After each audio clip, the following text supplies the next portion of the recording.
Welcome to Crazy Town. I'm producer Melody Travers. In this bonus episode, Ashera speaks with environmental journalist Amy Westervelt about patriarchy and the cultural roots of the climate crisis. Thanks for tuning in. If you want others to get the Crazy Town experience, please hit the share episode button and send it to your community, or drop us 5 stars. Now to the show. Amy Westervelt is an award-winning print and audio journalist, an author and a podcaster who has done amazing reporting and storytelling on the climate crisis, the fossil fuel industry, and the energy transition. She's the founder of the Critical Frequency Podcast Network and has executive produced more than a dozen podcasts, including her own show, Drilled, which I highly recommend that you check out if you haven't already. Amy, welcome to Crazy Town.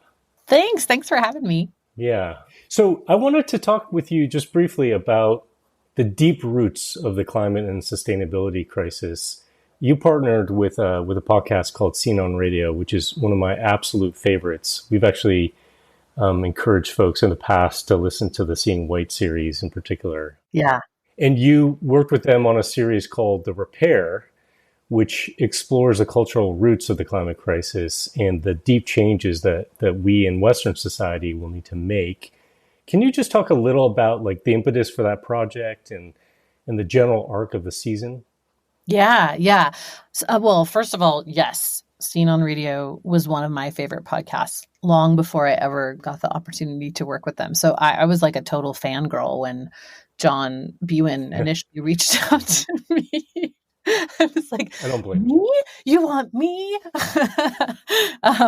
But he wanted to do a season on the historical roots of the climate crisis. And he particularly wanted to do it on the back of these 3 previous seasons that they had just done, which were unpacking, sort of the roots of racism and, sort of the creation of race in general, and then patriarchy, and then democracy, and sort of why no one's actually been able to pull off a full democracy yet, and why, America hasn't necessarily delivered on the promises in some of its founding documents. So he felt like that was a good foundation from which to start talking about the climate crisis, which I really strongly agree with. So that's kind of where we started, was looking at, okay, what are the root causes of this crisis? How do you get a crisis that impacts everyone, but is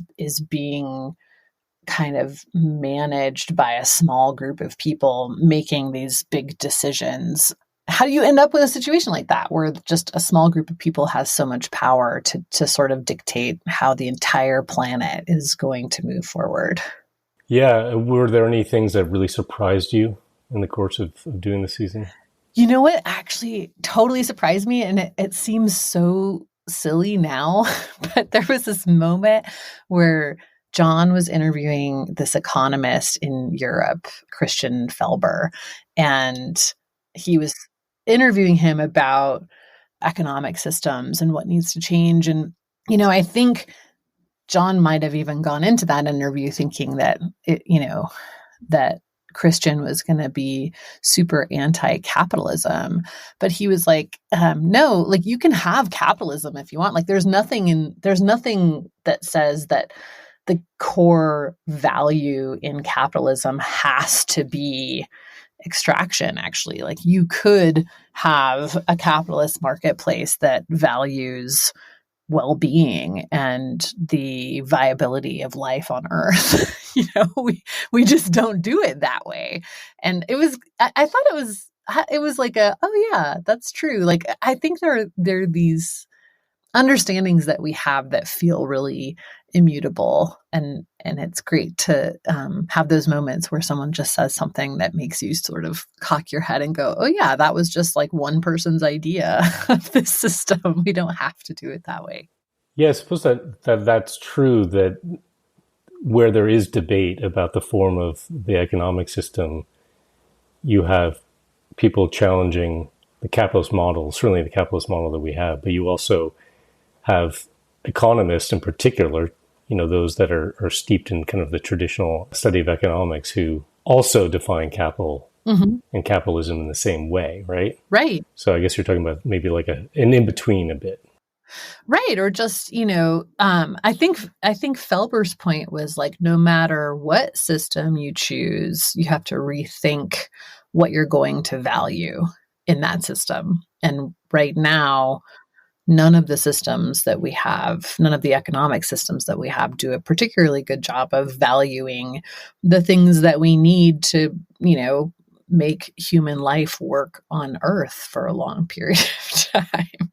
So he was kind of encouraging people to not get so trapped into the, capitalism or socialism kind of dichotomy and think more about what would it look like if we rethought what we value in an economy to begin with, and then the system matters a little bit less. Yeah, it does seem like we're seeing more of a shift. I mean, that the idea of measuring different things has been around for a while, Right. but quite marginal. It does seem that it's become more of a question. Yeah. Well, so in Crazy Town, we spent a lot of time lamenting how, I mean, part of the reason we called it Crazy Town was just that a lot of the way that we live, and by we, I should be clear, right? Those of us in quote unquote advanced economies, primarily, right? The way that we live really is crazy. Right. And it's constantly being reinforced. We Right. have to participate or kind of completely check out. In this season of the podcast, we're exploring unknown or underappreciated moments in human history that we sort of see as watershed that kind of helped us drive to the craziness that we're in. Some of them are can be sort of silly, but are emblematic of kind of the world that we built. My view for a long time, having done this work for, over a decade now, really particularly looking at the energy part of the picture, was that the sustainability crisis, sort of the source of it was the advent of the fossil fuel age, and which was like winning the energy lottery, and we went crazy for a while, like sometimes lottery winners do. Right. I've been on my own journey, I think, over recent years, trying to dig more deeply and seeing, for example, that colonization has played a really big role prior to the fossil fuel age. There are certain belief systems, economic systems, ways of being, particularly coming from Europe, that pre-existed fossil fuels, and fossil fuels, in a sense, sort of like supercharged those. But trying to dig further and further back, people have talked about other energy transitions, moving from hunter-gatherers to agriculture, for example. Right. My friend Sherry Mitchell points to the commodification of brides as one of the earliest forms of like exploitation. When you think about it, and you talked about this quite a bit, sort of the exploitation of people and the planet. Right. And she points to that. Right. It's like if you can look at people as a resource that you can extract and commodify, which happens, yes, in the case of women with brides, in the case of all kinds of people, and then eventually only African people with the slave trade. But even before the North Atlantic slave trade, you have a slave trade that goes back a long way. So I think, I don't know, the idea of human beings as commodities, I don't know. I think if you can get to that, then you can have a pretty extractive approach to every aspect of your life, I guess. Yeah, and I know they did a whole season on patriarchy, but I wanted to talk to you because you touched base on this a little bit in a conversation you had with John on, it might have even been the first episode of your series, talking about patriarchy and sort of how it relates, and specifically looking at the ecological crisis that we're in. Just curious of like how you would connect those two things and that history a little bit, and how that shaped where we are now. Yeah, I mean, I think there's a way that the sort of commodification and dehumanization of women really ties into how humans were evolving to see nature in general at that point. You were talking about sort of watershed moments. The thing that I think about a lot is the shift from a sort of natural view of the world to a mechanistic view where everything from, water and oil to people are kind of cogs in the machine, right?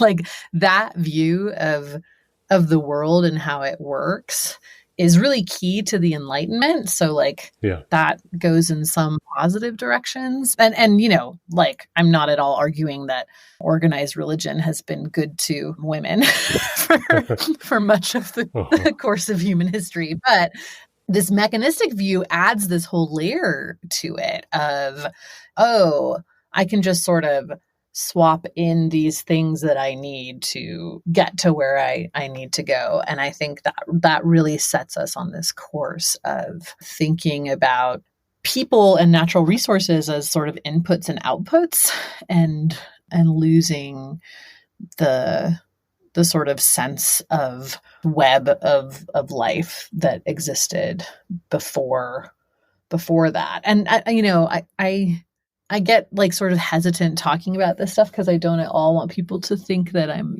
anti-science or, any of these things.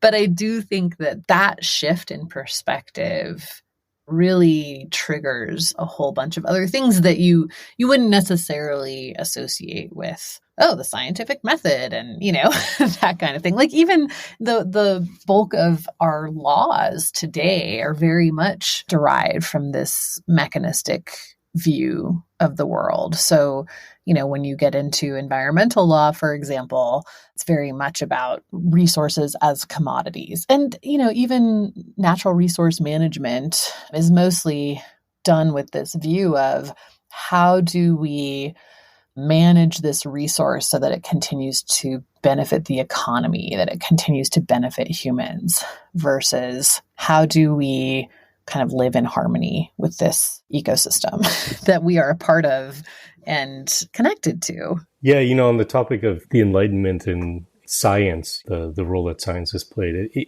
science was used, quote unquote, science was used to justify belief systems that preexisted it. That's right. So we're talking about race, right? Mm-hmm. The idea of racial distinction was really propelled by the Catholic Church. And so it had in some ways a religious basis, but it's not like when science took over, in a sense. It did away with that belief system. Right.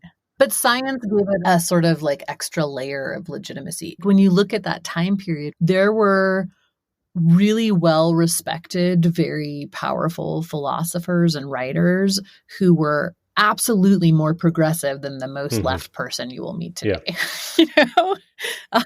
But there were also people who went, oh, perfect. Now we can categorize people in this way that seems very divorced from feelings or emotions or opinions or ego or anything like that. We can just, say it's sort of this dry, pragmatic approach, which became really dangerous. Taking it further back, you talked about the shift in terms of the belief system of our relationship with nature, the sort of animistic view into animistic. That's the word I was looking for. Yeah. Yes. To one that's like, I don't know how familiar you are with Marvin Harris. We talk about him maybe too much on this podcast because there's this theory of cultural materialism, which argues that it's actually changes in our relationship to what he called infrastructure. And that is not like roads and bridges. It's energy, the natural environment, how we relate with it. It's changes in those things that lead to changes in kind of like our political systems, how we operate with one another, and also our belief systems. Yeah.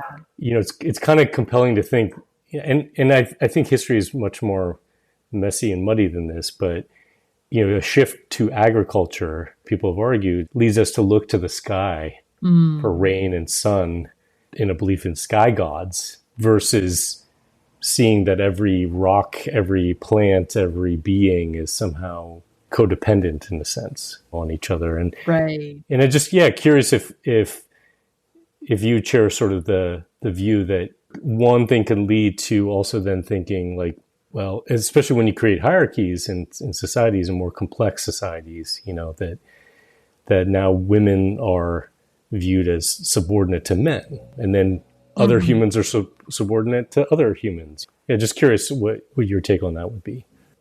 Yeah.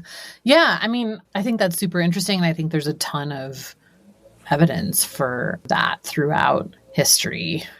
You know, when you get to agriculture, for example, not only are people looking to the sky for sky gods and things like that, but also labor becomes much more important, right? Yeah. So you have both the domination of women who are now conscribed to pumping out more workers and soldiers, and you have a clear incentive for slavery. I mean, I know John has gotten into this in great detail in some of the previous seasons of Seeing White, but that, you know, the greatest driver for racism and slavery in the US was just the need for more agricultural labor and the need for agricultural labor that couldn't leave and that wouldn't be too expensive. You know? Yeah.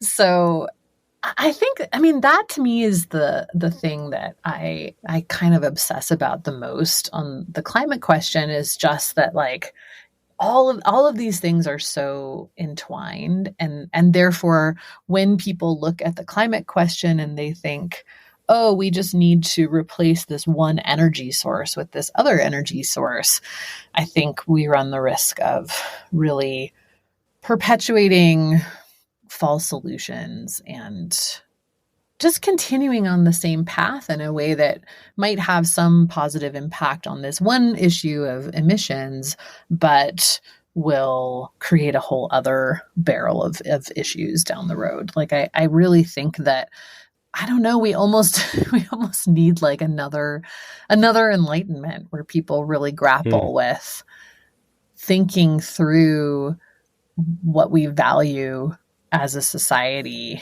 really rethinking the social contract, and I don't know, just how we want to live on a much broader scale than just, do we want to use batteries or do we want to use oil? Yeah, I couldn't agree with you more. I mean, there's even questions about how sustainable that is. Yeah. Certainly on the trajectory of growth that we've been on. And especially if we think about addressing the inequality issues in the world and in this country, you know, the idea that those of us who have been privileged and benefited from this extractive, exploitative economic system wouldn't have to change what we do in order for others to also benefit. Right. Seems a bit delusional. It's totally delusional. I feel like there's a real blocker in people's minds where the word privilege has become very triggering for people. Yeah. Especially in America, right? Where everything is supposedly a meritocracy. How dare you accuse me of not having earned and not being deserving of everything I have, you know? Yeah. But that's not what it's about. Like, in general, across the board, Americans have benefited from fossil fuel extraction, but there's still enormous disparities just within our own borders, never mind the fact that the US is the largest contributor to historical emissions, which means that we're 100% the big driver of the climate crisis. You know? Yeah. So I don't know. It's weird. I feel like the way that it gets talked about a lot too is very like guilt and punishment and sacrifice and all of this kind of thing. And it could be responsibility and strength and moral fortitude, you know, and those things aren't even separate from the dominant religions in the world. Every religion has some aspect to it that encourages people to care about their community and to care about the common good and all of that kind of thing. So I don't know. I feel like in the US in particular, my biggest, I guess, underlying belief for everything that I kind of look at is that the intense obsession with individualism in the US underpins all of this stuff. Every single problem I've ever looked into eventually gets back to that. And I think that that is a big fundamental societal shift that we need to make if we hope to deal with any of the big problems that are facing us. Because no matter what, we are locked into a certain amount of warming, and we're already seeing the impacts of that.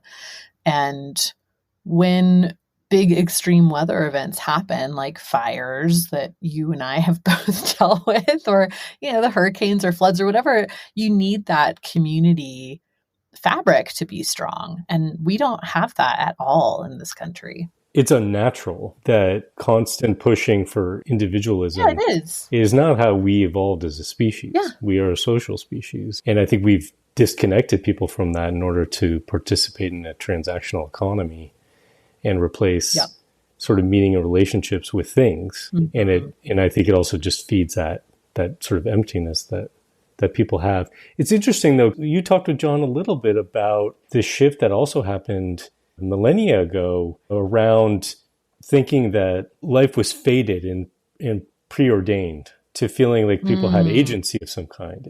And that, in a sense, allowed people to feel like they could exploit. There's a lot of freedom that came with that. Yeah. But then there's like a freedom to exploit as well. Yes. And it's not like I think you or I would argue that our belief system should be that our entire lives are fated or preordained from before birth or something. No. Do you know what I mean? Yeah, I'm not arguing for return to the Dark Ages, but I'm just like, surely there's a happy medium here. I mean, I think you see that in the social contracts of some other countries where there is a certain amount of personal freedom and the ability for people who have some extraordinary skill or talent to benefit from that or whatever, but also a general sense that you have to give up a tiny bit of that to get the benefit of a healthy and sustainable community, which is the entire basis of any social contract, and is actually like the basis of most of the philosophers that even like libertarian thinkers in the US point to. I get really annoyed because I see people kind of quoting, all of the Enlightenment philosophers really out of context a lot. But sure, even if you go back to, the way that property was first conceived, which I think is another really, really big turning point, how property was defined in general, but then particularly how the US decided to define it. But in England and Western Europe, when they first started talking about private property, it was always with the caveat that you had to leave as much or more at a similar or better quality of land to the commons. Yeah. There was always that balance. And it's a uniquely American idea to chuck that balance out the window. Yeah, you're teasing an upcoming episode that we have on the commons. Oh, are you doing one on property? Yeah, because you're right. I think that shift has been profound. Extremely profound. And the way that America in particular took some of the things that John Locke was saying, which is basically that land only has value once humans put labor into it, right? The idea that it's pretty much only like agriculture and extraction that give land value.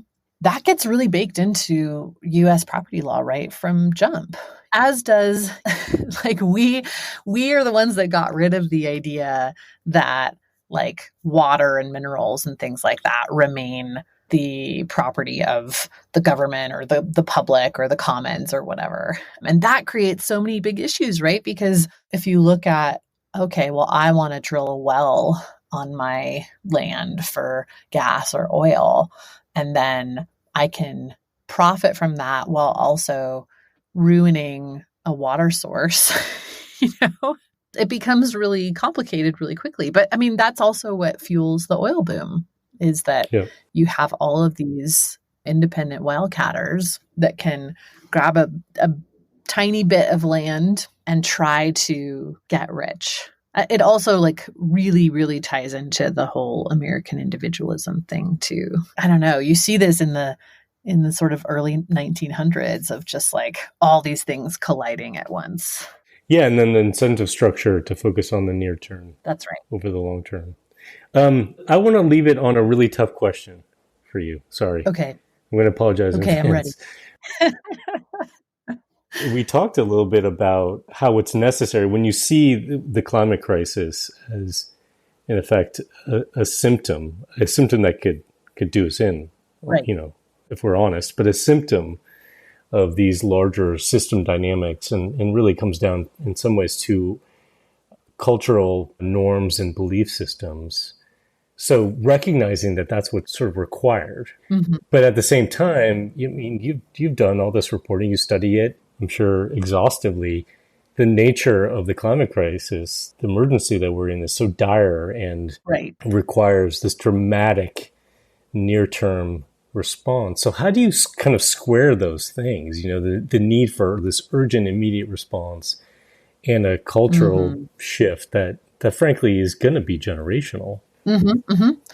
I think we need to walk and chew gum. It's not like anyone is suggesting that we not do, short-term things to try to, save as many people and places as possible, while we think about these other things. But my kind of answer to that is that we've essentially spent the last 30 to 40 years ignoring the big cultural drivers altogether. And that hasn't worked either. I agree. I completely agree. Yeah.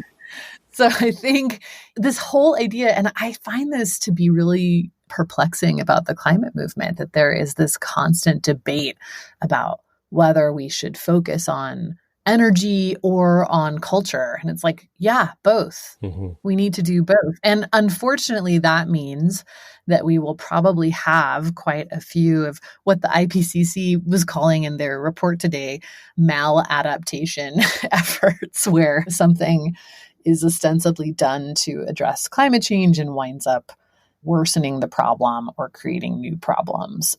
We're going to continue to have that problem until we solve for the cultural problem. But I think the solution can't be everybody stop what you're doing on climate until we figure out how we want to function as a society, because that's just not an option available to us right now.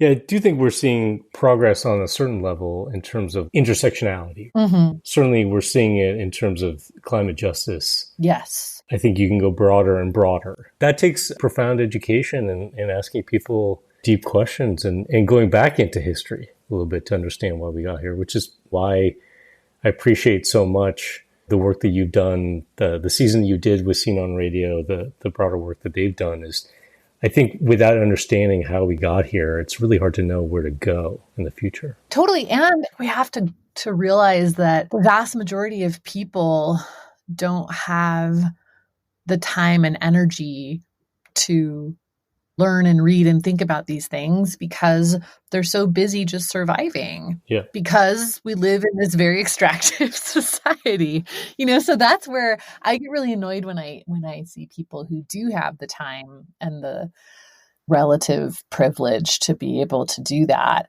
being really obstinate about refusing to do it, because it's going to require those of us who do have the time to kind of look at this stuff and try to share it in a way that is accessible to people, because people have bills to pay and are struggling to just put food on the table, which doesn't, I don't want that to sound patronizing, because I really hate it when people say things like, oh, well, the poor don't have time to think about these. Every human being thinks about these things. It's just that some of us have the luxury of time to really dig into it, and not all of us do. So I think that it really is a responsibility for those of us who do have the time to really grapple with this stuff and try to push that conversation forward as much as we can. But I agree with you. I mean, the climate movement just in the last 10 years has become noticeably more intersectional. And I think that we're seeing benefits from that in the form of better solutions and policies. Because I also reject the idea that checkbox diversity is helpful. You know? Yeah. Like the reason to have a diverse set of opinions in your group is that you get to better solutions that way. That's it. It's not so that you can have a great multi-culti picture on your brochure.